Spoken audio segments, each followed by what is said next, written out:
손을 눈앞에 대도 보이지 않는 이란의 감옥 독방이었습니다. 그녀의 이름은 사라. 그날의 어둠은 30살이 된 지금도 사라지지 않았습니다. 그 독방에서 사라는 작은 회색 돌멩이 하나로 보이지 않는 벽에 말씀을 새겼습니다. 한 글자 한 글자. 시편 23편이었습니다. 절망의 한가운데서 붙잡은 유일한 빛이었죠. 왜 그녀는 어둠 속에서 말씀을 새겼을까요? 어떤 마음으로 그 돌을 쥐고 있었을까요? 지금 그녀는 터키의 작은 난민촌에서 살아가고 있습니다. 좁은 방 하나, 작은 창문, 층밖에는 고향을 떠난 난민들의 집이 줄지어 서 있습니다. 이란, 아프가니스탄, 시리아 모두 같은 이유로 이곳에 왔습니다. 예수님을 믿었다는 이유 하나 때문입니다. 오늘은 절망의 독방에서 빛을 만난 한 여인, 지금부터 사라의 간증 이야기를 들려드리겠습니다. 저는 이란의 한 도시에서 태어났습니다. 아직도 그곳에는 제 가족이 살고 있기에 도시 이름을 밝힐 수는 없지만 저희 집은 아버지가 매일 5번씩 기도하시고 어머니는 늘 히잡을 쓰고 외출하시는 독실한 어슬람 가정이었습니다. 저에게는 오빠 둘과 언니 한 명이 있었는데요. 큰 오빠는 대학에서 공학을 공부했고 작은 오빠는 고등학생이었으며 언니는 결혼해서 출가한 상태였습니다. 그저 평범한 가정, 아니 행복한 가정이었습니다. 저는 학교에 다니며 친구들과 어울려 놀았고 꿈도 있었습니다. 대학에 가서 영문학을 공부해 시인이 되고 싶었거든요. 모든 게 평범했습니다. 15살이 되던 해 여름까지는 말이죠. 그해 여름 저는 학교 도서관에서 한 친구를 만났습니다. 제가 이란의 유명 시인인 루미의 시집을 찾고 있을 때였는데 한 여자아이가 다가와 물었습니다. 루미 좋아해? 응, 좋아해. 나도. 특히 사랑에 관한 시들을 좋아해. 우리는 그렇게 친구가 됐습니다. 그 친구의 이름은 파티마였습니다. 파티마는 말이 많지 않고 조용하며 차분한 아이였지만 그 눈빛만은 깊었습니다. 뭔가 다른 게 있었어요. 평안해 보였거든요. 저는 그게 참 궁금했습니다. 우리 나이 또래 아이들은 다들 미래에 대한 걱정도 많고 불안해했거든요. 하지만 파티마는 달랐습니다. 어느 날 제가 물었습니다. 너는 왜 그렇게 평안해 보여? 평안해? 응, 뭔가 두려움이 없어 보여서. 파티마가 잠시 생각하더니 말했습니다. 사라, 너는 두렵지 않니? 뭐가? 죽음이. 저는 깜짝 놀랐습니다. 15살 아이가 할 질문이 아니었으니까요. 글쎄, 생각해 본 적 없는데. 나는 두렵지 않아. 파티마가 조용히 말했습니다. 왜? 나에게는 목자가 있거든. 목자라니요. 저는 도무지 이해할 수 없어서 무슨 말이야? 라고 물었지만 파티마는 언젠가 알게 될 거야. 라고만 말했습니다. 그날 이후 저는 계속 생각했습니다. 목자가 뭘까? 파티마의 저 평안은 대체 어디에서 오는 걸까? 몇 주가 지난 어느 날 파티마가 제게 말했습니다. 사라, 너한테 보여주고 싶은 게 있어. 뭔데? 조심해야 해. 아무에게도 말하면 안 돼. 제가 고개를 끄덕이자 파티마는 가방에서 낡고 표지가 해진 작은 책 한 권을 꺼냈습니다. 이게 뭐야? 성경이야. 성경이라니요. 기독교인들의 책이잖아요. 저는 놀랐습니다. 이란에서 특히 이슬람 가정의 아이가 성경을 소지하는 건 정말 위험한 일이었거든요. 너 기독교인이야? 제가 놀라서 묻자 파티마가 대답했습니다. 응, 작년에 세례받았어. 미쳤어? 잡히면 어떡하려고? 괜찮아. 나는 진리를 찾았어.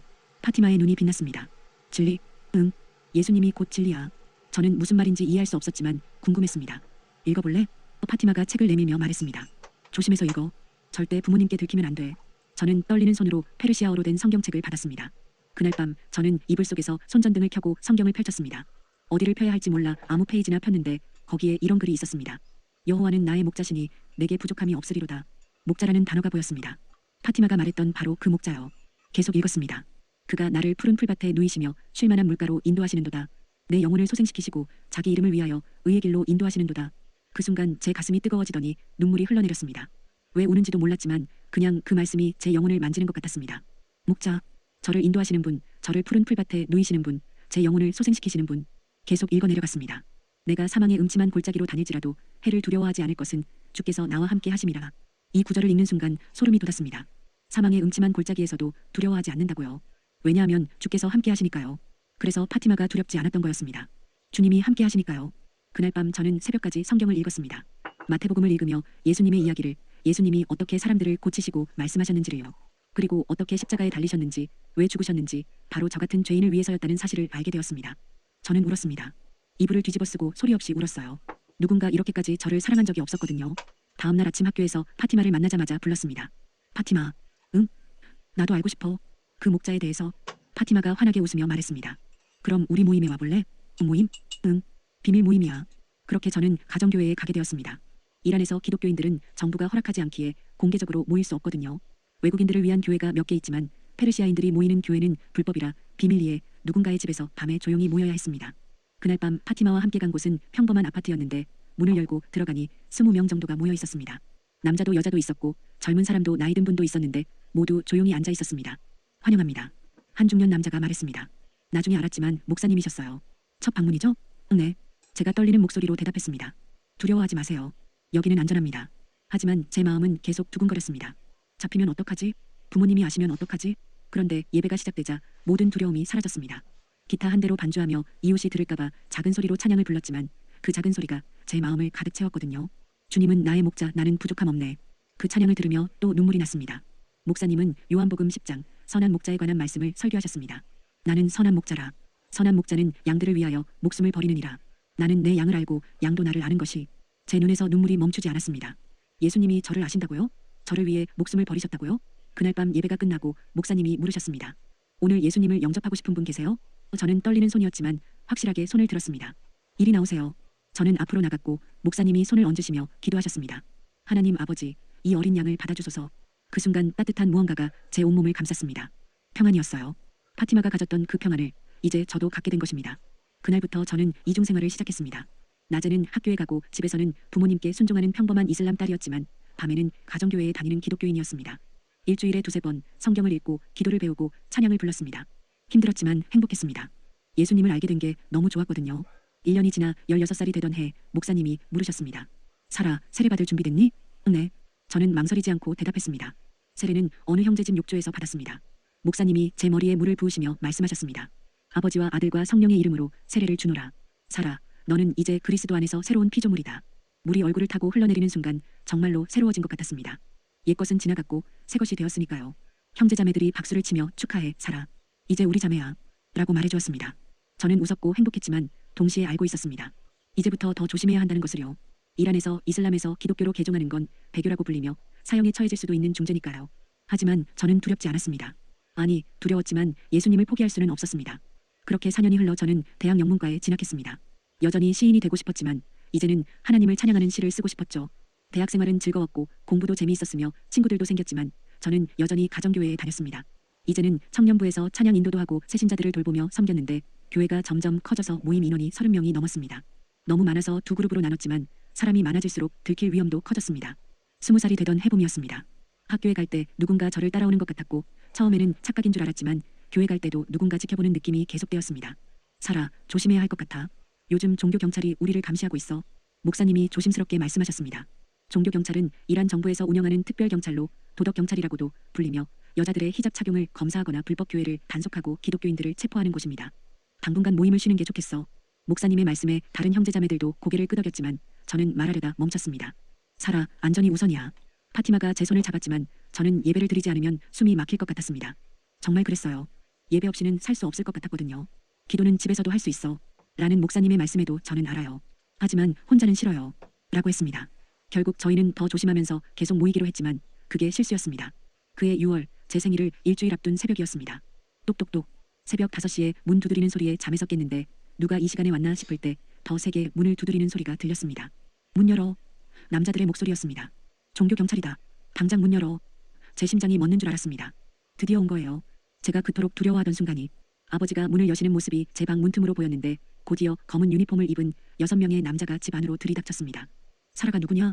그들이 소리치자 어머니는 비명을 지르셨고 오빠들이 무슨 일인가 싶어 방에서 뛰쳐나왔습니다. 무슨 일이에요? 아버지가 물으셨지만 그들은 막무가내로 사라가 어디 있냐고 라며 저를 찾았습니다. 저는 떨리는 다리를 이끌고 방에서 나가 제가 사라입니다. 라고 기어들어가듯 대답했습니다. 제 목소리는 겨우 들릴 정도로 작았습니다. 따라와. 한 남자가 제 팔을 거칠게 붙잡자 어머니가 울먹이며 물으셨습니다. 잠깐, 우리 딸이 무슨 잘못을 했는데요? 당신 딸이 배교자요. 뭐라고요? 아버지의 얼굴이 굳어졌습니다. 기독교인이 됐어. 불법 교회에 다녔다고. 그 말에 어머니는 안 돼. 우리 사라가 그럴 리 없어. 라며 주저앉으셨지만 남자는 차갑게 말했습니다. 증거가 다 있어. 따라와. 저는 옷도 제대로 입지 못한 채 잠옷 위에 겉옷만 걸친 모습으로 끌려갔습니다. 사라야. 어머니가 울부짖으셨고 저도 울면서 엄마 하고 불렀지만 소용없었습니다. 아버지는 아무 말씀도 하지 않으셨습니다. 고개를 돌려 저를 보지도 않으셨죠. 오빠들도 그저 서 있을 뿐 아무도 저를 막아주지 않았습니다. 배교자는 가족의 수치니까요. 저는 차 뒷좌석 양옆에 남자들에게 끼인 채 태워졌습니다.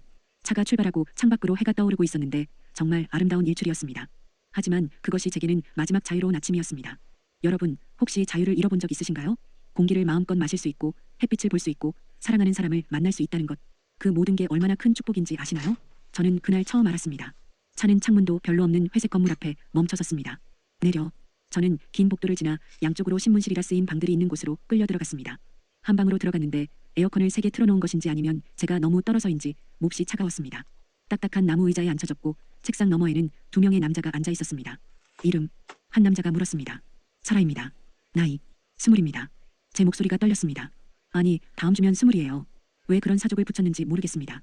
종교, 제가 이슬람이라고 말끝을 흐리자 남자가 책상을 쾅 하고 내리쳤습니다.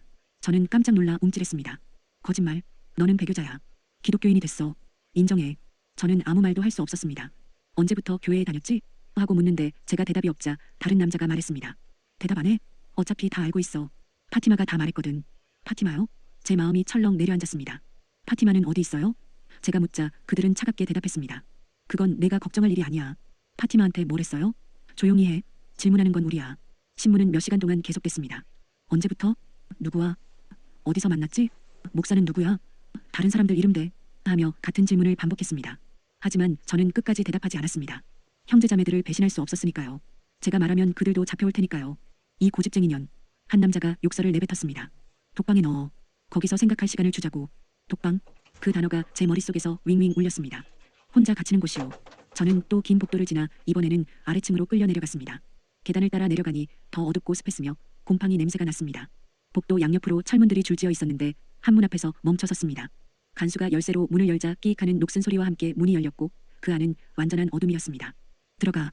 저는 떠밀려 들어갔습니다. 쾅. 뒤에서 문이 닫히고 찰칵 자물쇠 잠기는 소리가 들렸습니다. 그리고 완전한 어둠이었습니다. 칠흑 같은 어둠, 손을 눈앞에 대도 보이지 않는 그런 어둠이었습니다. 저는 그 자리에 선 채로 얼어붙었습니다. 제 거칠고 빠른 숨소리만 들렸고 심장이 미친 듯이 뛰었습니다. 여기가 어디지? 혼잣말을 했지만 아무 대답이 없었습니다. 천천히 손을 앞으로 뻗어봤지만 아무것도 만져지지 않았습니다. 한 발짝 나아가니 차갑고 거친 시멘트 벽이 만져졌습니다. 손을 옆으로 뻗어보니 또 벽이었습니다. 두 팔을 벌리면 양쪽 벽이 다 닿을 정도로 좁았습니다. 뒤로 돌아서 걸어보니 한 발, 두 발, 세 발 만에 또 벽이 나타났습니다. 정말 좁은 공간, 아마 2평도 안 되는 것 같았습니다. 쪼그려 앉아서 손으로 바닥을 더듬어 보니 차갑고 축축한 시멘트 바닥뿐이었습니다. 침대도, 이불도, 화장실도 아무것도 없었습니다. 저는 구석에 쪼그려 앉아 무릎을 끌어안고 떨었습니다. 추워서가 아니라 무서워서였습니다. 아무것도 보이지 않는 이 공간, 얼마나 있어야 하는지도 모르는 이곳의 어둠이 너무 무서웠습니다. 하나님, 작게 불렀습니다. 하나님, 저 여기 있어요. 대답이 없었습니다. 어둠만 있었죠. 하나님, 보이세요? 왜 저를 여기 두셨어요? 여전히 침묵이었고 제 목소리만 메아리 쳤습니다. 무서워요. 너무 무서워요. 처음에는 참으려고 했지만 결국 참을 수 없어 소리내어 울었습니다. 하나님, 왜요? 왜 이렇게 하세요? 울음소리가 벽에 부딪혀 돌아왔습니다. 저는 그저 예수님을 믿었을 뿐인데요. 잘못한 게 뭐예요? 더 세게 울었지만 아무 대답이 없었습니다. 어둠만 저를 삼킬 듯 둘러싸고 있었죠. 그렇게 얼마나 울었을까요? 시간이 멈춘 것 같았습니다. 배가 고프고 목도 말랐습니다.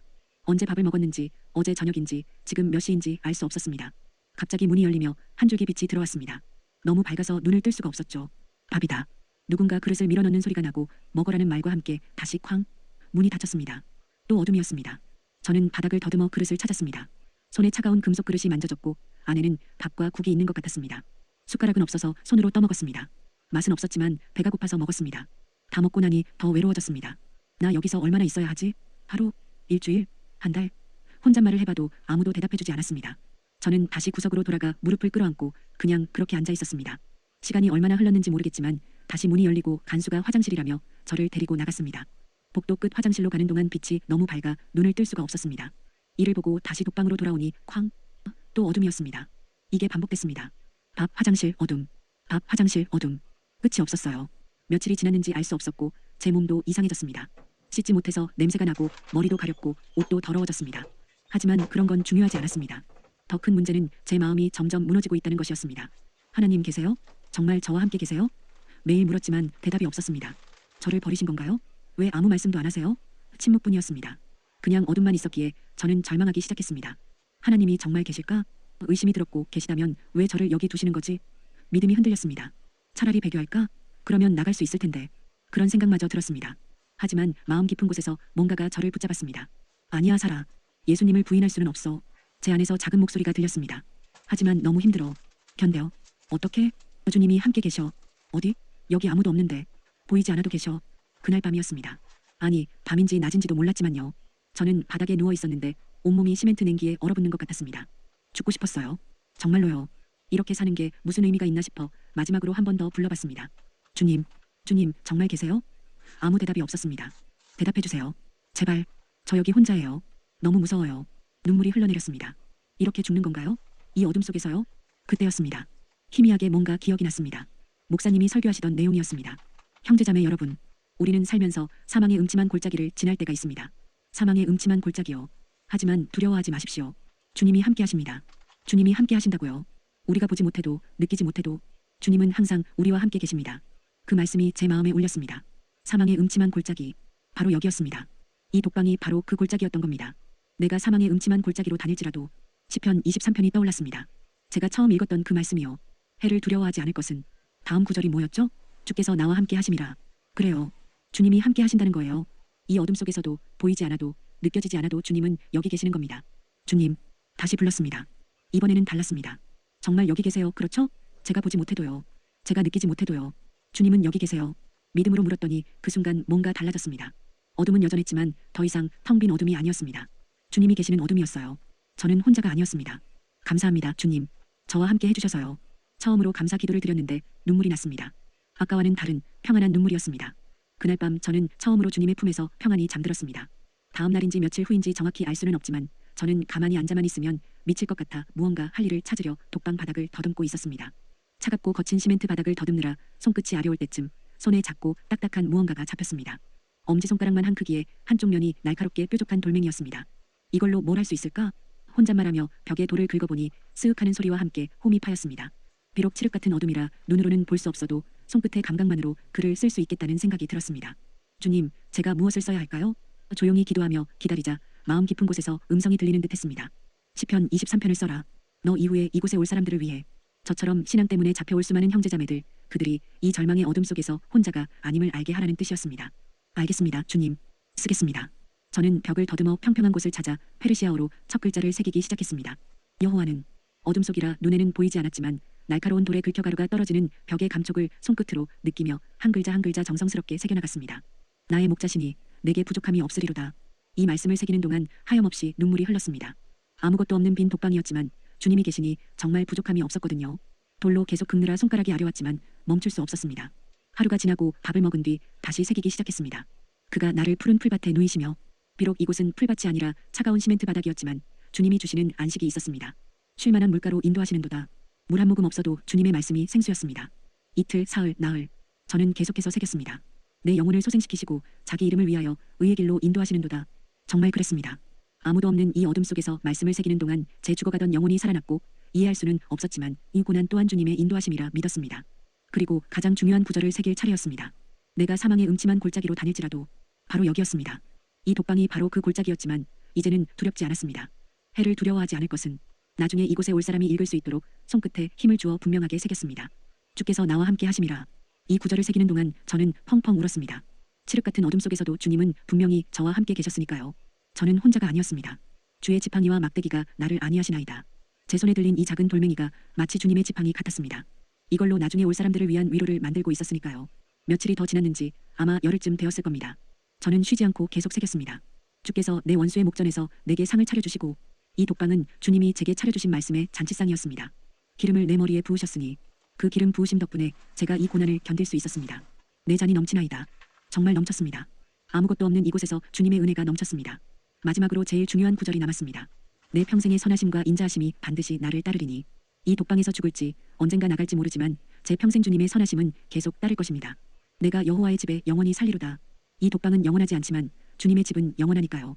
시편 23편 전체를 다 쓰는데 열흘이 걸렸는지 2주일이 걸렸는지 모르겠지만 마침내 다 썼습니다. 저는 손끝으로 처음부터 끝까지 다시 한번 더듬어 봤습니다. 어둠 속 보이지 않는 곳에서 제가 새긴 울퉁불퉁한 글자들이 분명히 거기 있었습니다. 주님 감사합니다. 누가 이 글을 읽을지 모르지만 이 말씀이 그들에게 빛이 되게 하소서. 그들이 혼자가 아님을 주님이 함께 하신다는 것을 깨닫게 하소서. 눈물을 흘리며 기도한 뒤 저는 시편 23편 아래쪽의 다른 구절들도 새기기 시작했습니다. 수고하고 무거운 짐진 자들아 다 내게로 오라. 내가 너희를 쉬게 하리라. 마태복음 11장 28절. 이 독방에 올 무거운 짐을 진 사람들이 주님께 나아가길 바랐습니다. 모든 것이 합력하여 선을 이루느니라. 로마서 8장 28절. 이 고난도 이 어둠도 주님의 선한 계획 안에 있을 테니까요. 평안을 너희에게 끼치노니 내가 너희에게 주는 평안은 세상이 주는 것과 같지 아니하니라. 요한복음 14장 27절. 정말 그랬습니다. 이 어둠 속에서 주님이 주신 평안은 세상 그 무엇과도 달랐습니다. 매일 밥을 먹고 기도하고 찬양하고 나서 조금씩 새겼습니다. 네, 저는 이 독방에서 누가 듣든 말든 소리내어 찬양했습니다. 주님은 나의 목자, 나는 부족함 없네. 푸른 초장 짚을 때 내 영혼 평안해. 목소리가 벽에 부딪혀 돌아왔지만 울면서 계속 불렀습니다. 나의 길이 험해도 나의 갈 길 멀어도 나의 앞길 인도하시니 나는 근심 없네. 그렇게 얼마나 시간이 지났는지 모르겠지만 저는 더 이상 두렵지 않았습니다. 이 어둠이 더 이상 무섭지 않았습니다. 주님이 함께 계셨고 미래에 이곳에 올 형제자매들을 위해 무언가를 남겼으니까요. 어느 날이었습니다. 갑자기 문이 열리더니 나와 라는 간수의 목소리가 들렸습니다. 저는 비틀거리며 일어났지만 다리에 힘이 없어 휘청거렸고 독방에 갇힌 지 한 달인지 두 달인지 알 수 없는 시간이 흘렀기에 쏟아지는 빛이 너무 밝아 손으로 눈을 가려야만 했습니다. 어디로 가는 건가요? 라고 묻자 간수는 짧게 신문실 이라고 답했습니다. 또다시 신문이었지만 이번에는 달랐습니다. 제가 달라졌기 때문이죠. 저는 더 이상 두렵지 않았습니다. 똑같은 방, 똑같은 사람들이 앉아 생각해봤나? 라고 물었고 저는 네. 라고 답했습니다. 그래서 저는 예수님을 부인할 수 없습니다. 그는 놀란 듯 뭐 독방에서 그렇게 있어도? 라고 되물었지만 저는 오히려 독방에서 더 확신하게 됐어요. 예수님이 저와 함께 계신다는 것을요. 라고 당당히 말했습니다. 그는 어이없다는 듯 웃으며 미쳤구나. 라고 했지만 저는 아니요. 처음으로 정신이 든 거예요. 라고 받아쳤습니다. 다시 독방에 넣어도 배교 안 할 거야? 네. 평생 거기 있어도? 주님이 함께 하시니까요. 그들은 저를 이해할 수 없다는 표정으로 이 여자 어떡하지? 하고 의논하더니 결국 일단 다시 독방에 넣어. 라고 지시했습니다. 저는 또 독방으로 돌아갔습니다. 하지만 무섭지 않았고 오히려 익숙했습니다.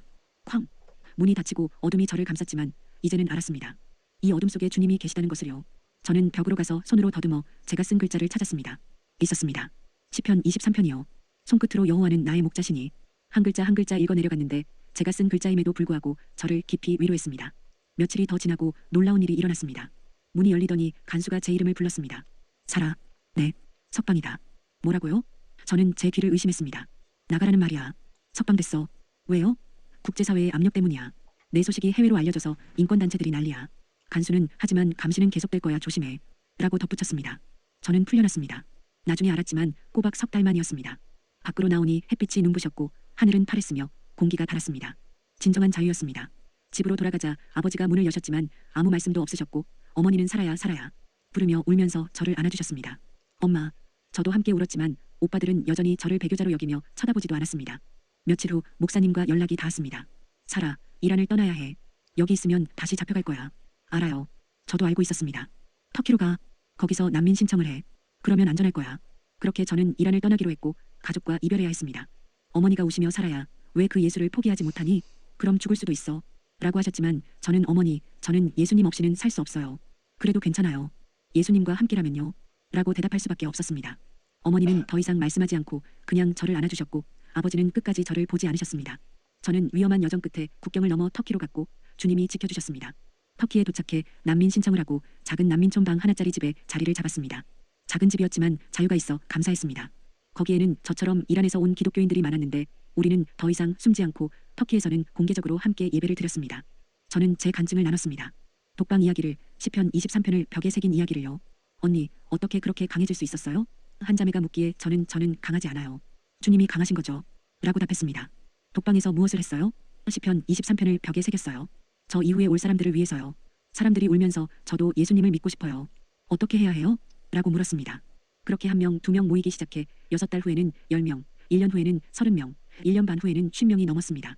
모두 이란에서 온 난민들이었는데 그들에게 복음을 전하고 제가 독방에서 받은 위로를 나눴습니다. 우리는 함께 찬양하고 기도했습니다. 아프가니스탄에서 온 난민들도 만났는데 우리는 무슬림이에요. 라고 하는 그들에게 저도 무슬림이었어요. 하지만 예수님을 만났죠. 라며 복음을 전했습니다. 그들 중 몇 명이 예수님을 영접했고 지금은 그들을 제자로 훈련하고 있습니다. 언젠가 아프가니스탄으로 돌아가서 복음을 전하도록요.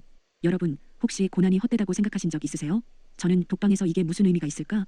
라고 생각했었습니다. 하지만 지금은 압니다. 그 고난이 헛되지 않았다는 것을, 그 어둠이 제게 빛을 보여줬다는 것을, 그리고 그 빛을 이제 다른 사람들과 나누고 있다는 것을요. 지금 저는 터키의 작은 방에 앉아 창밖으로 지는 해를 바라보고 있습니다. 하늘을 빨강, 주황, 분홍색으로 물들이는 아름다운 노을이요. 이란에서는, 독방에서는 더더욱 볼 수 없었던 노을을 지금 저는 자유롭게 보고 있습니다. 책상 위에는 그 작은 돌멩이가 놓여 있습니다. 석방될 때 몰래 가져온 어둠 속에서 보이지 않는 벽에 시편 23편을 새겼던 바로 그 돌입니다. 하지만 저는 믿습니다. 누군가 그 벽을 만졌을 거라고, 누군가 그 글자를 읽었을 거라고, 그리고 저처럼 위로받았을 거라고요. 가끔 생각합니다. 그 독방에 지금 누가 있을까요? 어떤 형제가, 어떤 자매가 그 어둠 속에 있을까요? 그들을 위해 매일 기도합니다. 주님, 그들에게 빛을 보여주소서. 그들이 당신을 발견하게 하소서. 그들이 혼자가 아니라는 것을 알게 하소서. 제가 남긴 말씀이 그들에게 위로가 되게 하소서. 여러분께 묻고 싶습니다. 여러분도 지금 어둠 속에 계신가요? 터널 같은 시간을 지나고 계신가요? 혼자라고 느끼시나요? 아무도 이해해주지 않는다고 생각하시나요? 저는 말씀드리고 싶어요. 여러분은 혼자가 아닙니다. 주님이 함께 계세요.